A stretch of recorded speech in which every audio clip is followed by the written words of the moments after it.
In this video, I'm going to show you how to set DuckDuckGo as default search engine in Chrome browser.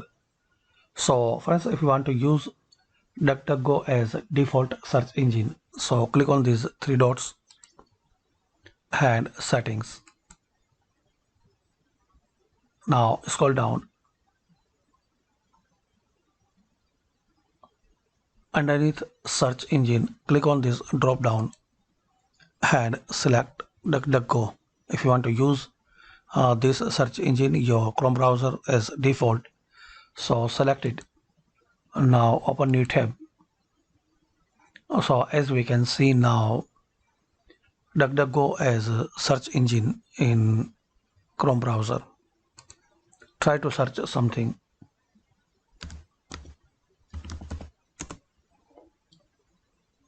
So as we can see, this result is coming from DuckDuckGo search engine. So this is, friends, by this quick method we can know how to set DuckDuckGo as default search engine in Chrome browser. Thanks for watching.